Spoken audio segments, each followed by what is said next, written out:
के अंतर्गत आज अध्ययन करने जा रहे हैं संविधान सभा के दृष्टिकोण एवं संविधान सभा के समक्ष प्रमुख प्रावधान। प्रत्येक स्वाधीन राष्ट्र का अपना एक संविधान होता है जिसके अनुसार उस राष्ट्र की शासन व्यवस्था का संचालन होता है।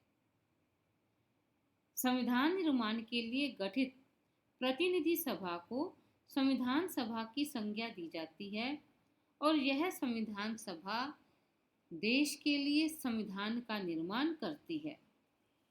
भारत के संविधान का निर्माण भी भारत की संविधान सभा के द्वारा किया गया है।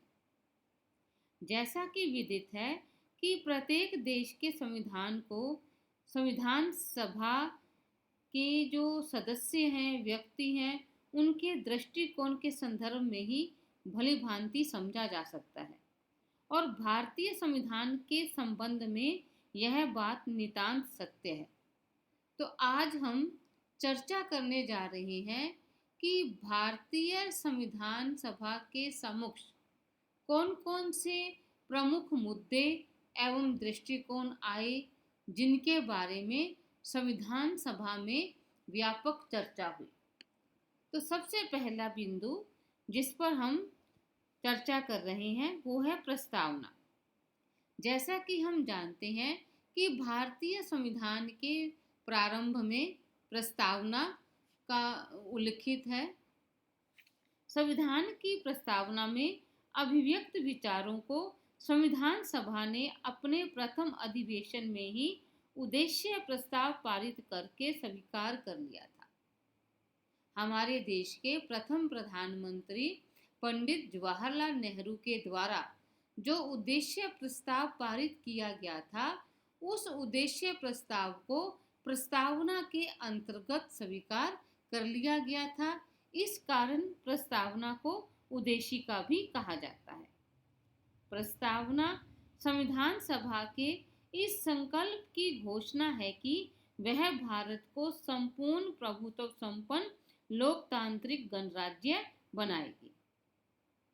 यद्यपि प्रस्तावना के इस अंश के संबंध में सभा के कुछ सदस्यों ने प्रश्न किया कि भारत गणराज्य राष्ट्रमंडल की सदस्यता को कैसे स्वीकार कर सकता है, क्योंकि भारत ने स्वतंत्रता प्राप्ति के पश्चात भी वो राष्ट्रमंडल का सदस्य बना हुआ था।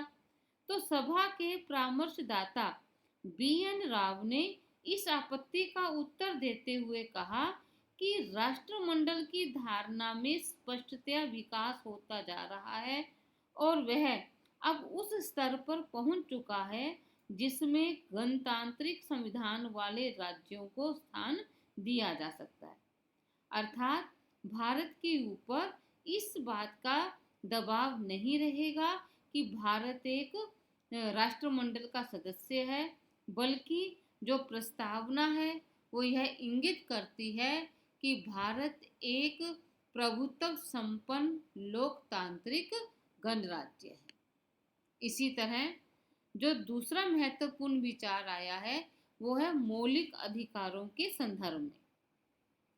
देखिए, जो हमारे संविधान निर्माता थे वो इस बात से वाकिफ थे कि भारत में अमेरिका की तरह अधिकार पत्र की घोषणा नहीं की जा सकती, परंतु संविधान निर्माताओं का विचार था कि भारत में लोक कल्याणकारी राज्य के दायित्वों को पूरा करने की यद्यपि आर्थिक क्षमता नहीं है, इसलिए या इस धारणा के आधार पर उन्होंने अधिकारों को दो भागों में बांटा।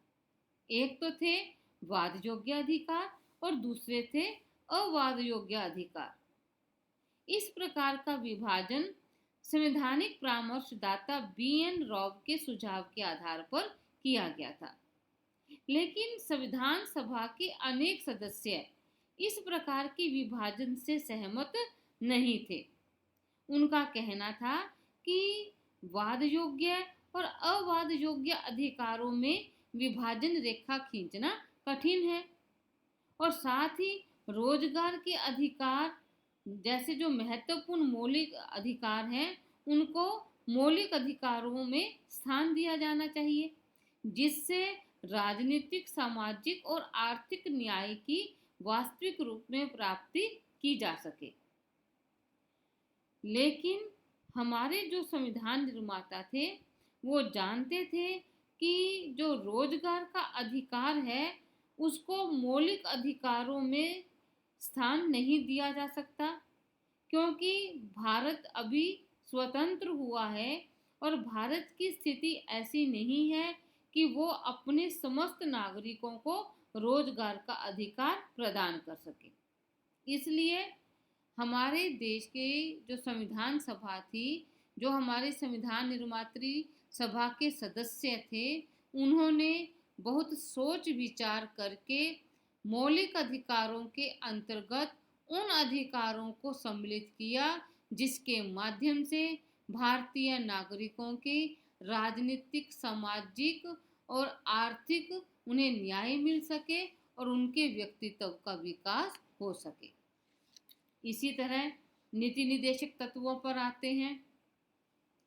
यद्यपि नीति निदेशक तत्वों पर बहुत कम वाद विवाद हुआ, जो संविधान सभा के कुछ सदस्य जैसे काजी सैयद करीमुद्दीन, प्रोफेसर नसीरुद्दीन और केटी शाह आदि ने इस बात पर बल दिया कि इन सिद्धांतों का क्रियान्वयन राज्य के लिए अनिवार्य होना चाहिए। जैसा कि हम जानते हैं कि जो नीति निदेशक तत्व हैं वो केवल राज्यों के लिए एक निर्देश है कि आप उनको सम्मिलित करो। राज्य के ऊपर किसी प्रकार का कोई दबाव नहीं है कि उन्होंने इन नीति निदेशक तत्वों को अनिवार्य रूप से लागू करना है।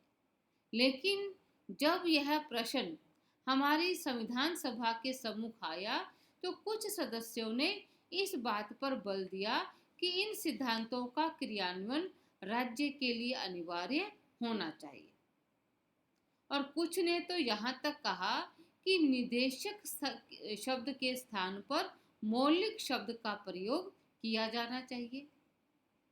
डॉक्टर अंबेडकर और अन्य सदस्यों द्वारा इस प्रकार के संशोधन और उनके पीछे की जो भावना को अस्वीकार कर दिया गया। उनके द्वारा कहा गया कि मौलिक शब्द का प्रयोग अनावश्यक है, क्योंकि मौलिक शब्द का प्रयोग न करते हुए भी इन्हें राज्य व्यवस्था के मौलिक सिद्धांतों के रूप में ही मान्यता प्रदान की गई है। और सेकंड, इन सिद्धांतों का प्रयोजन आने वाली व्यवस्थापिकाओं और कार्यपालिकाओं को निर्देश देना है, और इस दृष्टि से निदेशक जो शब्द है वही उचित है, और मौलिक शब्द को नीति निदेशक जो तत्व है उनमें से हटा दिया गया।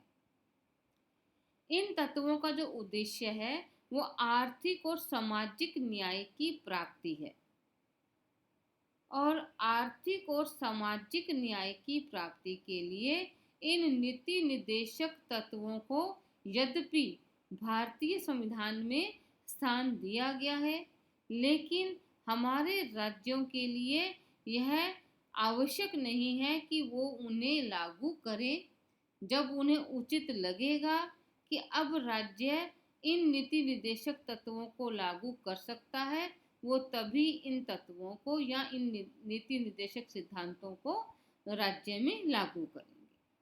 तो ये थे नीति निदेशक सिद्धांतों के बारे में संविधान सभा में जो वाद विवाद हुआ था। नेक्स्ट आता है संघीय कार्यपालिका। देखिए, जो BN राव है उन्होंने लिखा था कि कार्यपालिका के प्रकार का चुनाव नवीन संविधान की रचना में सबसे अधिक महत्वपूर्ण प्रश्न था। देखिए, वर्तमान समय में जो हमारी कार्यपालिका है वो ब्रिटिश संविधान से प्रभावित है, लेकिन हमारे जो संविधान निर्माता थे उनके समक्ष तीन प्रकार की कार्यपालिकाएं थी। एक थी स्विस प्रकार की कार्यपालिका, दूसरी अमेरिकी प्रकार की कार्यपालिका और तीसरी थी ब्रिटिश प्रकार की कार्यपालिका। और हमारी संविधान सभा के सदस्यों में इस प्रश्न पर मतभेद था कि कौन सी कार्यपालिका को स्वीकार किया जाए। कुछ हमारे कांग्रेसी सदस्य थे, वो चाहते थे कि स्विस कार्यपालिका को स्वीकार किया जाए। कुछ चाह रहे थे कि अमेरिकी ढंग की कार्यपालिका हमारे देश में लागू की जाए। तो इस संबंध में सामान्य भावनाओं को व्यक्त करते हुए पंडित नेहरू ने कहा था कि हम अब तक प्राप्त अनुभव की प्रतिकूल दिशा में नहीं जा सकते, क्योंकि जो भारत लंबे समय तक ब्रिटिश के साम्राज्य के अधीन था और ब्रिटेन में संसदीय कार्यपालिका थी। तो इसलिए भारत में भी संसदीय कार्यपालिका को स्वीकार किया गया। संसदीय कार्यपालिका के अंतर्गत भारत में दो प्रकार की कार्यपालिका हैं, एक नाम मात्र की कार्यपालिका और दूसरी वास्तविक कार्यपालिका। हमारे देश का जो राष्ट्रपति है वो नाम मात्र की कार्यपालिका का अध्यक्ष है, जबकि प्रधानमंत्री और मंत्रिपरिषद वास्तविक कार्यपालिका का प्रतिनिधित्व करते हैं। और हमने यह संसदीय कार्यपालिका ब्रिटिश संविधान से प्रभावित होकर हमारे संविधान में उसको जगह दी है। इसी तरह जो नेक्स्ट आता है वो है संघीय संसद के बारे में। देखिए, अब संघीय संसद के बारे में भी संविधान सभा में बहुत विचार विमर्श हुआ। कुछ सदस्य चाहते थे कि जो हमारी संसद है वो द्विसदनात्मक होनी चाहिए, लेकिन कुछ सदस्यों का मानना था कि जो संसद है उसका केवल एक ही सदन होना चाहिए। द्विसदनात्मक संसद का संविधान सभा के सदस्य मोहम्मद ताहिर ने विरोध किया था। कुछ अन्य सदस्यों ने भी इसका विरोध किया था, लेकिन हमारे संविधान सभा के अधिकतर सदस्य यह मानकर चलते थे कि जो संसद है वो द्विसदनात्मक होनी चाहिए। न केवल द्विसदनात्मक बल्कि हमारी संविधान सभा के सदस्यों द्वारा वयस्क मताधिकार का भी समर्थन किया गया।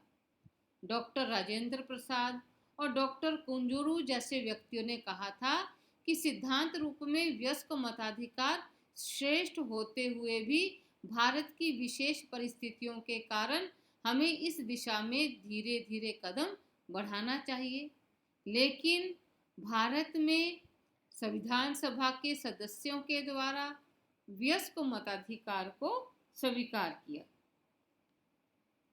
इसी तरह नेक्स्ट आता है संघीय न्यायपालिका। देखिए, भारत में संघात्मक शासन प्रणाली है और संघात्मक शासन प्रणाली के अंतर्गत दोहरी न्यायपालिका यानी कि दो प्रकार की न्यायपालिका होती है, राज्यों की न्यायपालिका और केंद्र की न्यायपालिका। इस संदर्भ में भी हमारे संविधान सभा के सदस्य प्रोफेसर के.टी. शाह ने संविधान सभा में इस आशय का एक संशोधन प्रस्तुत किया था कि न्यायपालिका को व्यवस्थापिका और कार्यपालिका से पूर्णतया पृथक और स्वतंत्र रखा जाए। तो न्यायपालिका की स्वतंत्रता को बनाए रखने के लिए संविधान सभा के सदस्य प्रोफेसर के.टी. शाह का सुझाव था कि उच्च न्यायालय अथवा सर्वोच्च न्यायालय के न्यायाधीशों को किसी भी स्थिति में किसी कार्यपालिका पद पर नियुक्त न किया जाए। तो संविधान सभा ने न्यायपालिका की स्वतंत्रता के सिद्धांत को मान्यता तो प्रदान की, लेकिन साथ ही उन्होंने इस बात का ध्यान रखा कि सर्वोच्च न्यायालय इतना शक्तिशाली न हो जाए कि वह राज्य के अन्य अभिकरणों के कार्यों में हस्तक्षेप करने लगे। तो इस प्रकार उन्होंने न्यायपालिका और व्यवस्थापिका की सर्वोच्चता के बीच समन्वय स्थापित किया। तो भारत में जहां एक ओर सर्वोच्च न्यायालय की व्यवस्था की गई है तो दूसरी ओर संसद की प्रभुसत्ता को भी स्वीकार किया गया। इसी तरह संविधान सभा के समक्ष एक अन्य महत्वपूर्ण पद आया कि उपराष्ट्रपति का पद रखा जाए या न रखा जाए। तो प्रोफेसर के.टी. शाह व मोहम्मद ताहिर चाहते थे कि राष्ट्रपति व उपराष्ट्रपति का जो चुनाव है वो समान रीति से हो, और डॉक्टर महबूब अली बेग उपराष्ट्रपति की पदच्युति के लिए दोनों सदनों के 2/3 मत की व्यवस्था चाहते थे, और ताहिर यह चाहते थे कि उपराष्ट्रपति को उनके पद से हटाने के लिए उसकी सूचना 30 सदस्यों के हस्ताक्षर बिना प्रभावी न हो। तो हमारे संविधान सभा के सदस्यों द्वारा उपराष्ट्रपति के पद को रखा गया, और उपराष्ट्रपति को भी महाभियोग के द्वारा ही हटाया जाता है, यद्यपि जो उपराष्ट्रपति का निर्वाचन है वो राष्ट्रपति की तरह नहीं हो। नेक्स्ट और महत्वपूर्ण विचार आता है वयस्क मताधिकार। उस समय यह एक महत्वपूर्ण प्रश्न था कि क्या भारत में वयस्क मताधिकार को लागू किया जाए या न किया जाए, और दूसरा महत्वपूर्ण प्रश्न था कि वयस्क मताधिकार के लिए क्या आयु रखी जाए।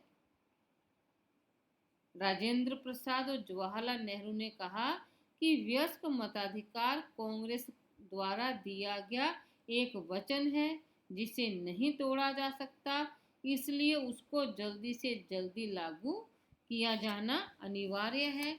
और बाद में भारतीय संविधान सभा के द्वारा वयस्क मताधिकार को स्वीकार किया गया, यानी कि आज भी भारत के संविधान में वयस्क मताधिकार लागू है, जिसे हमारे संविधान सभा के सदस्यों ने प्रारंभ में ही स्वीकार कर लिया। तो इस तरह संविधान के विभिन्न प्रावधानों के संबंध में संविधान निर्माताओं द्वारा अपनाए गए दृष्टिकोण से यह नितांत स्पष्ट है कि संविधान निर्माता सिद्धांतवादिता के स्थान पर व्यवहारिकता से प्रेरित थे। संविधान निर्माण के प्रत्येक पहलू पर विभिन्न मत और दृष्टिकोण प्रकट किए गए, वाद विवाद हुआ, लेकिन अंत में संविधान सभा के द्वारा वही सिद्धांतों को स्वीकार किया गया जो वास्तव में व्यवहारिक थे। प्रारंभ में आया कि क्या भारत को समाजवादी राज्य लागू किया जाए। प्रारंभ में लागू नहीं किया गया, लेकिन उसको बाद में स्वीकार कर लिया गया। इसके अतिरिक्त ये संविधान सभा ही थी जिसके कारण भारतीय नागरिकों को मौलिक अधिकार, नीति निदेशक तत्व, वयस्क मताधिकार जैसे जो महत्वपूर्ण प्रावधान थे उनको भारतीय संविधान सभा में शामिल किया गया। धन्यवाद।